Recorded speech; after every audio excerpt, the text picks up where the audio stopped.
नमस्कार मित्रों, Rama composite classes के साथ एक बार फिर से आपका स्वागत है। आज हम अगले वीडियो में कुछ एक रेखा गणित से संबंधित कुछ क्वेश्चन को लेके आए हैं जो विभिन्न शिक्षक भर्ती अथवा विभिन्न प्रकार की प्रतियोगी परीक्षाओं में पूछे गए क्वेश्चनों का संकलन है, जो बहुत ही अच्छे तरीके से हम लोग शॉर्टकट से तेज़ी से आगे बढ़ते हुए उसको हल करने की कोशिश करते हैं।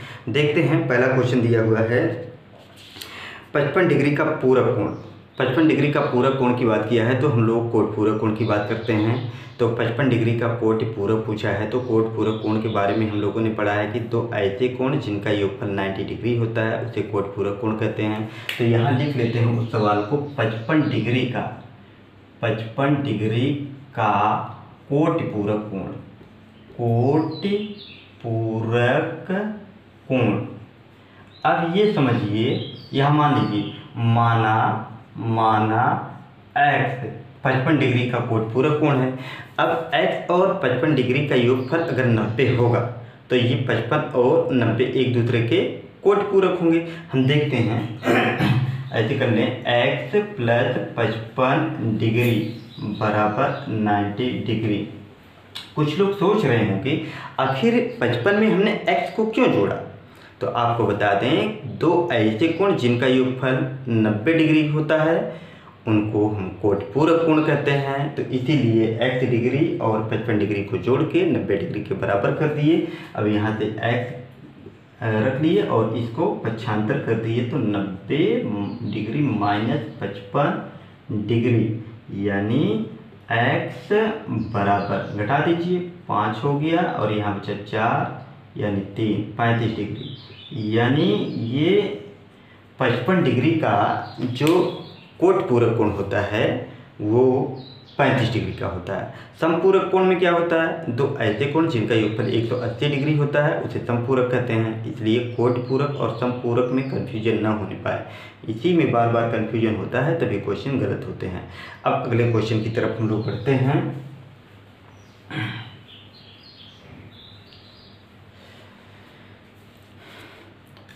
अगले क्वेश्चन में दिया हुआ है एक त्रिभुज दिया हुआ है, चित्र है और चित्र में एक कोण बना हुआ है, उसका कोण का मान हम लोग निकालने की कोशिश करेंगे। तो त्रिभुज को चित्र करते हैं, ये त्रिभुज है, इसका नाम ABC कर दिया जाए। त्रिभुज के अंतः केंद्र हैं, त्रिभुज के कोण समद्विभाजक या अंतर कोण के अर्धक जिस बिंदु पे मिलते हैं उसको हम लोग अंतः केंद्र कहते हैं। यहाँ पे 110 डिग्री कोण बना है, 110 डिग्री का कोण बना है। कोण BDC पूछा है, कोण BDC पूछ लिया है। अब देखिए, इसके बारे में हम लोगों ने अपने पिछले वीडियो में पढ़ चुका है। इसके बारे में मैंने यही बताया है कि किसी भी त्रिभुज के अंतः केंद्र पर बना कोण शीर्ष कोण पर बने कोण के आधे से 90 डिग्री अधिक होता है। किसी भी त्रिभुज के अंतः केंद्र पर बना कोण शीर्ष डिग्री पर बने कोण के आधे से 90 डिग्री अधिक होता है। इसका मतलब कोण BDC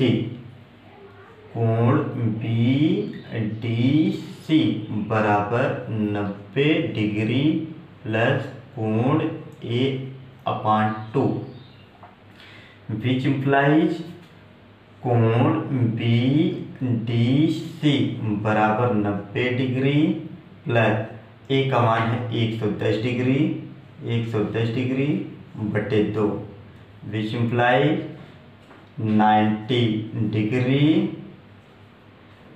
प्लस 55 डिग्री। 110 का आधा 55, विच इम्प्लाइज, अब जोड़ दीजिए 145 डिग्री। कोण BDC ये अंतः केंद्र पर बना हुआ कोण 45 डिग्री का होगा।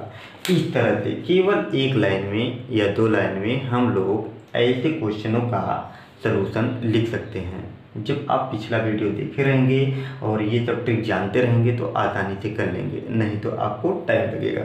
फिर आगे देखते हैं अगला वीडियो, अगला क्वेश्चन देखते हैं हम लोग। अगले क्वेश्चन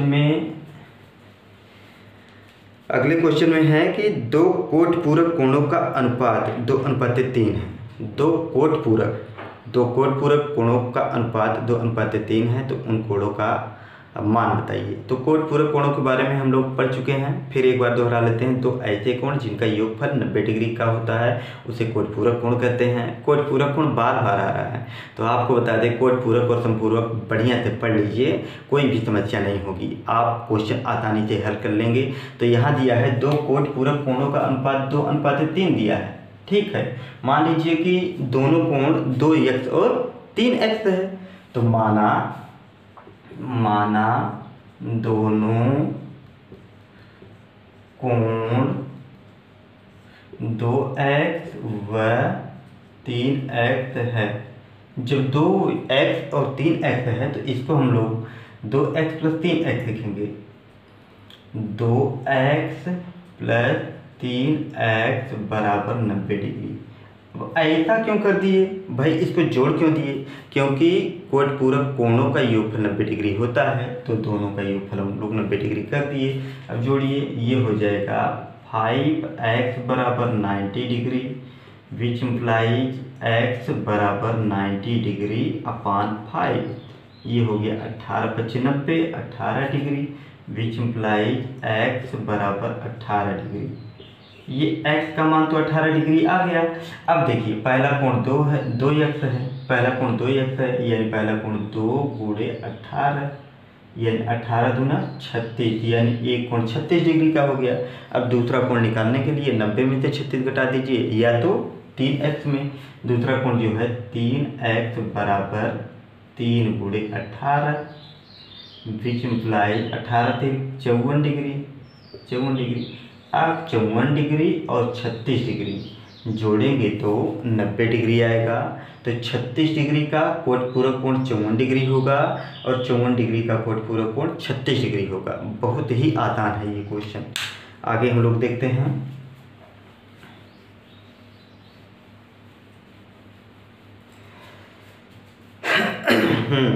फिर एक चित्र दिया है जिसमें हमें एक कोण का मान ज्ञात करना है, देख लेते हैं। बहुत ही आसान तरीका है।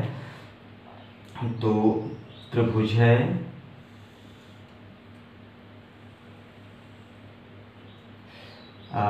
इस लाइन को आगे तक बढ़ाया गया है और यहाँ से पास होती हुई एक लाइन खींच दिया गया है। इस रेखा का नाम L है और इसका नाम M है।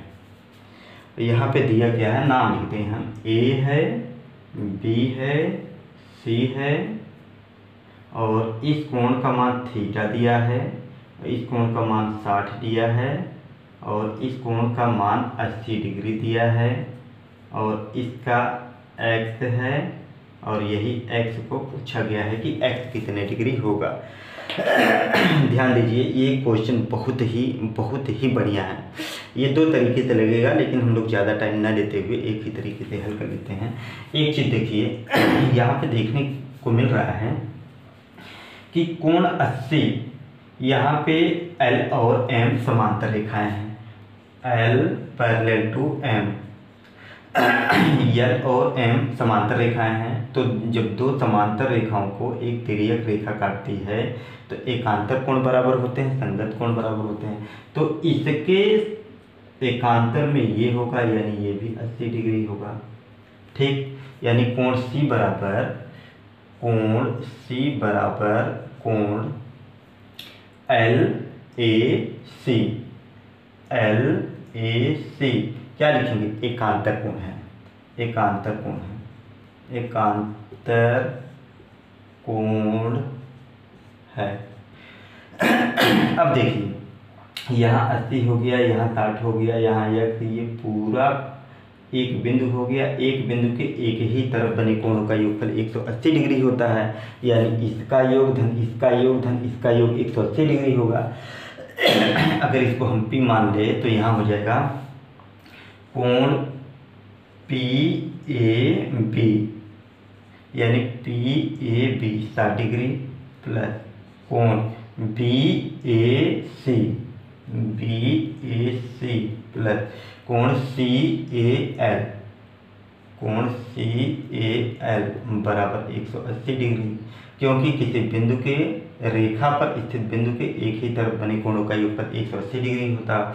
PAB 60 है, ये 60 डिग्री प्लस BAC x है, x प्लस ये 80 है, 80 बराबर 180 degree, which imply 8 6 14 140 degree plus x degree बराबर 180 डिग्री। ये पक्षांतर हो जाएगा, विच इम्प्लाई x बराबर 180 डिग्री माइनस 140 डिग्री, x बराबर 40 डिग्री, यानी कोण x का मान केवल 40 डिग्री होगा। बहुत ही बढ़िया क्वेश्चन है, इससे भी बहुत सारे क्वेश्चन पूछे गए हैं। एक क्वेश्चन और देखते हैं। क्वेश्चन है किसी भी समबाहुभुज का बाह्य कोण 18 डिग्री है, किसी भी समबाहुभुज का बहिः कोण 18 डिग्री है, तो समबाहुभुज में भुजाओं की संख्या ज्ञात कीजिए। तो हम लोग लिखेंगे समबाहुभुज का प्रत्येक बहिः कोण, ये याद करना पड़ेगा, समबाहुभुज का प्रत्येक बहिः कोण, समबाहुभुज का प्रत्येक बहिः कोण बराबर होता है 360/n। अब क्वेश्चन में क्या दिया है कि एक समबाहुभुज का प्रत्येक बहिः कोण 18 डिग्री है, तो समबाहुभुज में भुजाओं की संख्या बताइए। तो इसी को 18 के बराबर कर देते हैं, यानी 360 डिग्री बटे n बराबर 18। अब यहाँ 1 लिख देते हैं, क्रॉस मल्टीप्लाई करेंगे तो 18n बराबर 360, यानी विच इम्प्लाइज n बराबर 360 डिग्री बटे 18, विच इम्प्लाइज n बराबर, अब देखिए 18 दूने 36 यानी 20, यानी n का मान 20 आ गया। इसका मतलब है कि समबाहुभुज में भुजाओं की संख्या 20 हो सकती है। अब आप लोग जैसे 18 डिग्री है, 18 डिग्री की जगह 20 डिग्री कर देंगे, कोण बढ़ेगा तो भुजाओं की माप कम होगी। अब कोण ज़्यादा होगा, यानी कोण का माप कम होगा तो भुजाओं की संख्या ज़्यादा बढ़ेगी। मान लीजिए कि कोण का माप जो है 15 है, 15 पे देख लीजिए, अगर ये दिया हुआ है कि समबाहुभुज का प्रत्येक कोण 15 डिग्री है, तो यही 15 डिग्री के बराबर कर दीजिए 15। अब देखिए यहाँ 1 करिए, अब ये क्रॉस मल्टीप्लाई करिए, 15n बराबर 360, अब n बराबर 360 डिग्री बटे 15, n बराबर देखिए 15 दूना 30, 60, 15 चौका 60, 24 डिग्री आ गया, n बराबर 24 आ गया, यानी भुजाओं की संख्या कितनी हो गई 24। तो इस तरह से हम लोग प्रैक्टिस कर सकते हैं, प्रैक्टिस के आधार पे ही क्वेश्चन को हल किया जा सकता है, क्योंकि मैथमेटिक्स में जितना प्रैक्टिस करेंगे उतनी ही कम टाइम में आप क्वेश्चन को हल करेंगे। और प्रतियोगी परीक्षाओं में क्वेश्चन आपको सब आते रहेंगे, लेकिन आपको टाइम की बचत करनी है, और टाइम की बचत तब होगी जब इस तरह के फार्मूले आपको ईजी ढंग से याद रहेंगे। तो आज के लिए बस इतना ही। अब हम अगले वीडियो में एक नए टॉपिक को लेके आएंगे जिसका नाम है चतुर्भुज। चतुर्भुज के बारे में पढ़ेंगे और चतुर्भुज के प्रकारों के बारे में पढ़ेंगे, और उस पर आधारित जितने भी क्वेश्चन होंगे उस पर हम लोग सब लोग करेंगे। ठीक है, आज के लिए बस इतना ही। नमस्कार।